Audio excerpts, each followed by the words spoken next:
Hello मेरे प्यारे विद्यार्थियों, good morning to all of you. तो क्वेश्चन में आगे बढ़ते हैं।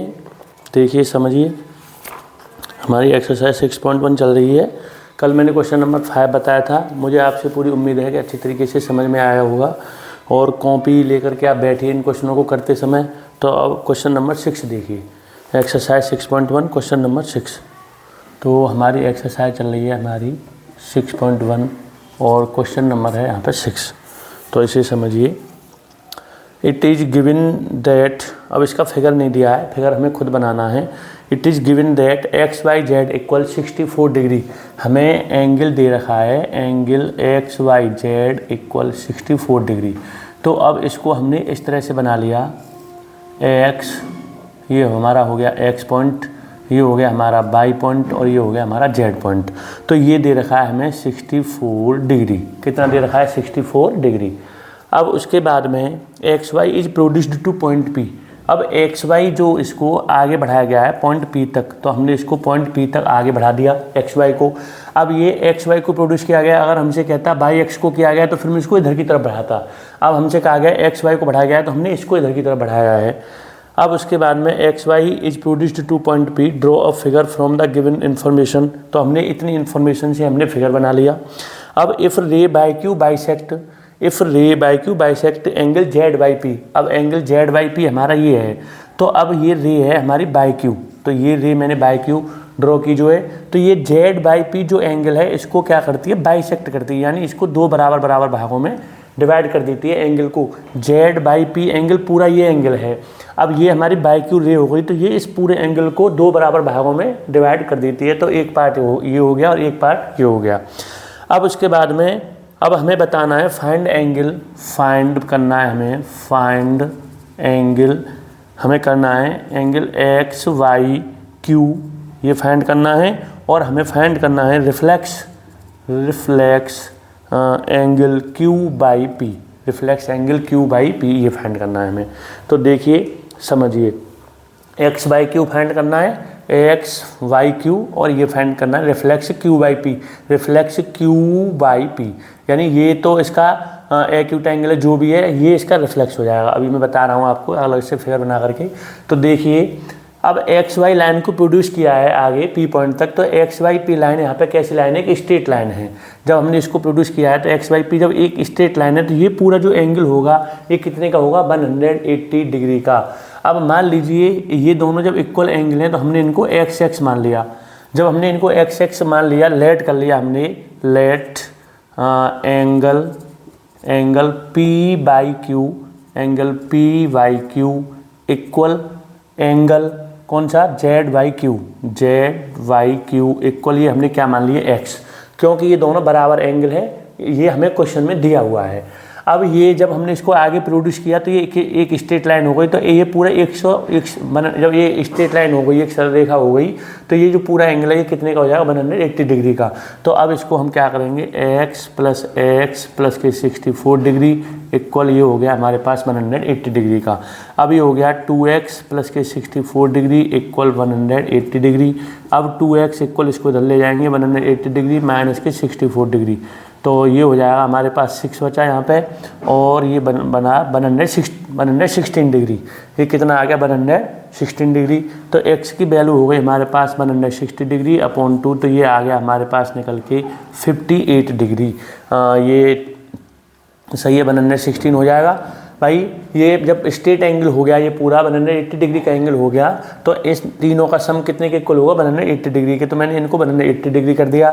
एक्स में एक्स को 2x हो गया, ये 64 को इधर ले जाएंगे तो ये प्लस का साइन है, इधर ले जाने पर माइनस का हो जाएगा, ट्रांसपोजिंग करने पर इसमें से इसे सब्ट्रैक्ट कर दिया, ये आ गया। और एक्स की वैल्यू ये निकल के आ गई 58 डिग्री। क्या निकल के आ गई? 58 डिग्री।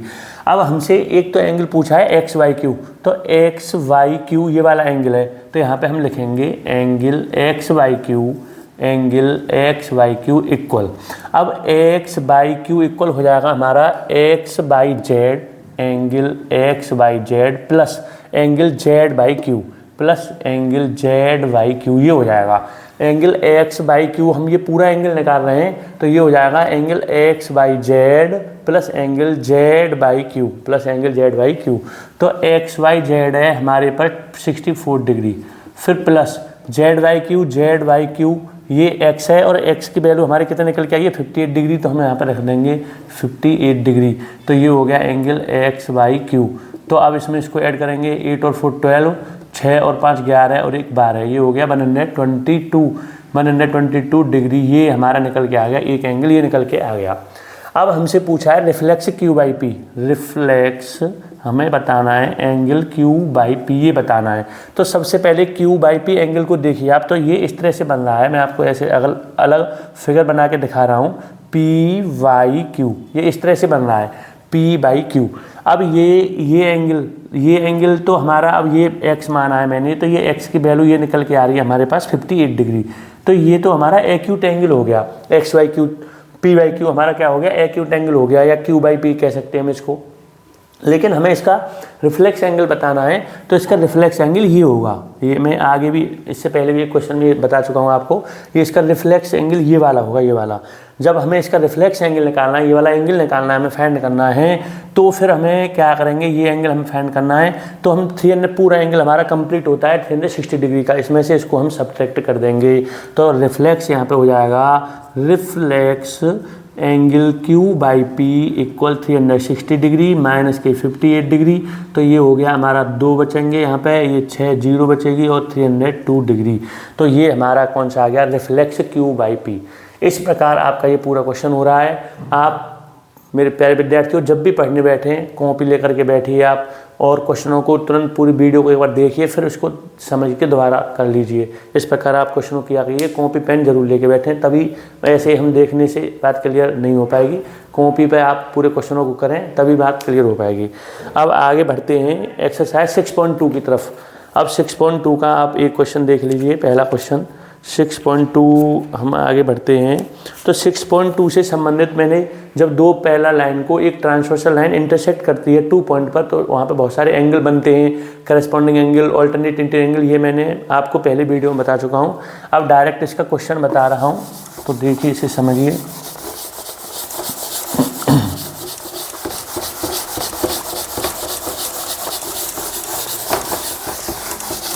तो अब इसका क्वेश्चन 6.2 का देखिए, पहला क्वेश्चन फिगर बना हुआ है इस तरह से। तो एक्सरसाइज है हमारी यहाँ पर 6.2 और 6.2 का क्वेश्चन नंबर है 1। तो अब इसे देखिए, ये दो पैरेलल लाइन हो गई हमारी, ये हमारी एक ट्रांसवर्सल हो गई। अब यहाँ पर ये एंगल दे रखा है हमें 50 डिग्री का, ये एंगल दे रखा है हमें x, और ये एंगल दे रखा है हमें y, और ये एंगल दे रखा है हमें 130 डिग्री। और हमसे इसमें ये दे रखा है कि जो ए बी लाइन है, ये ए बी लाइन हो गई, ये हमारी सी डी लाइन हो गई, और ये हमारी टी सी लाइन हो गई। इसमें दे रखा है ये ए बी जो है वो पैरेलल है सी डी के, ए बी सी डी के समांतर रेखा है, और ये इसकी ट्रांसवर्सल लाइन हो गई, तिर्यक रेखा हो गई। अब देखिए हमें इसमें फाइंड करना है, हमें करना है X and Y, find x and Y. एक सेकंड विद्यार्थियों, हाँ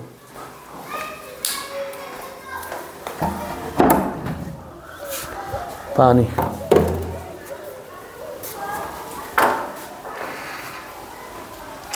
यार पैसे ओके, जब कितने पैसे दिए थे इसी के रह गए ना, बताओ तो एक के और है। चलो ये लो, ठीक है, कोई बात नहीं, बाद में करते रहेंगे, इसमें ले जाओ जाओ।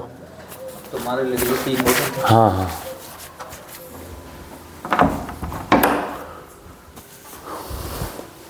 तो अब इसमें हमें A B parallel C D है, find x and Y find करने हैं। तो इसको देखिए, मैं एक्स वाई की वैल्यू कई प्रकार से हम यहाँ पर निकाल सकते हैं, तो मैं उसमें तुम्हें सारी चीज़ें समझाऊंगा।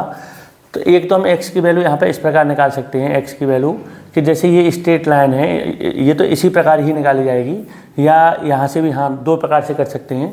अब ये एक स्ट्रेट लाइन है, जब स्ट्रेट लाइन है तो ये दोनों लीनियर पेयर ऑफ एंगल हो गए। तो इन दोनों का सम हमेशा मैंने आपको बताया था कि ये स्ट्रेट लाइन है, ये कोई इस तरह से लाइन है, तो ये जो एंगल बन रहे हैं ये लीनियर पेयर ऑफ एंगल होते हैं। तो इन दोनों का सम हमेशा 180 डिग्री होता है। तो इन दोनों का सम कितना होगा 180 डिग्री। तो x प्लस की 50 इक्वल ये हो गया हमारे पास 180 डिग्री। अब x की वैल्यू हो गई यहाँ पर 180 डिग्री माइनस की 50 डिग्री, तो ये आ गया हमारे पास 130 डिग्री। तो x की वैल्यू इस प्रकार निकल आई यहाँ से। अब यहाँ पे x की वैल्यू एक प्रकार से और निकाल सकते थे हम जो है। अब जैसे ये y की वैल्यू निकालनी है तो y की वैल्यू हम यहाँ पे दो प्रकार से निकाल सकते हैं। एक तो y जब दो स्ट्रेट लाइन आपस में एक दूसरे को इंटरसेक्ट कर रही है एक पॉइंट पर, तो ये एंगल इसके इक्वल होता है और ये वाला एंगल इसके इक्वल होता है। इसको बोलते हैं वर्टिकली अपोजिट एंगल, हिंदी में शीर्षाभिमुख कोण बोलते हैं। तो अब भाई जो है यहाँ पे इसके आप यहाँ पे एक और चीज़ लिख दी कि ये हमने ऐड करके इतना लिख दिया, तो ये वैल्यू कहाँ से निकल के आई, लीनियर पेयर ऑफ एंगल, यहाँ से हम इसको कह सकते हैं। अब ये बाई जो है इसके इक्वल हो जाएगा यहाँ पे 130 डिग्री के इक्वल, क्योंकि ये वर्टिकली ऑपोजिट एंगल हैं और हिंदी में हम लिख सकते हैं शीर्षाभिमुख कोण। ये हमारे कैसे एंगल हैं, वर्टिकली ऑपोजिट एंगल हैं। बाई इसके इक्वल हो गया। अब हम इसको एक प्रकार से और निकाल सकते हैं। बाई की वैल्यू एक तो मैंने ऐसे निकाल दी जो है, एक हम ऐसे भी निकाल सकते हैं कि जब ये दो लाइन है आपस में, ये ट्रांसवर्सल लाइन है, तो ये जो एंगल है ये इसके इक्वल होता है, ये वाला एंगल जो है ये इसके इक्वल होता है। इसको बोलते हैं हम ऑल्टरनेट इंटीरियर एंगल।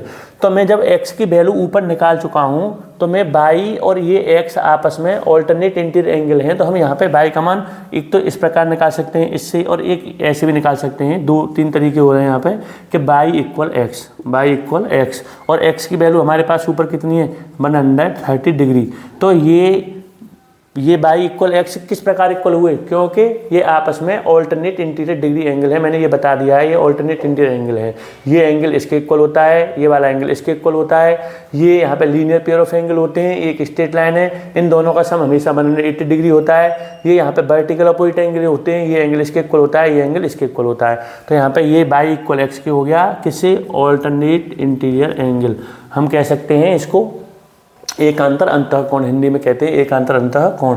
तो इस प्रकार बाई की वैल्यू दो प्रकार से निकाल सकते हैं, या हम x की भी इसी प्रकार से निकाल सकते थे कि पहले बाई की यहाँ से 130 डिग्री आ गई, तो फिर बाई की 130 डिग्री आ गई, तो जो बाई की है वही x करेगी, तो x की 130 डिग्री आ गई। ऐसे भी हम x का मान निकाल सकते हैं। मान लो ऊपर से स्टार्टिंग ना करें तो आप इसको किसी भी तरीके से कर सकते हो। वर्टिकली ऑपोजिट से आ रहा है, यहाँ पे बहुत सारे क्वेश्चन आने वाले हैं आगे, तो कैसे भी मतलब कोई सा भी एक तरीका आप अपना सकते हो। ये बताओ किसी प्रकार से भी, लेकिन ये सारी चीज़ें हमें पता होनी चाहिए। तो आज के लिए मेरे प्यारे विद्यार्थियों थैंक यू, आज के लिए बहुत बहुत धन्यवाद।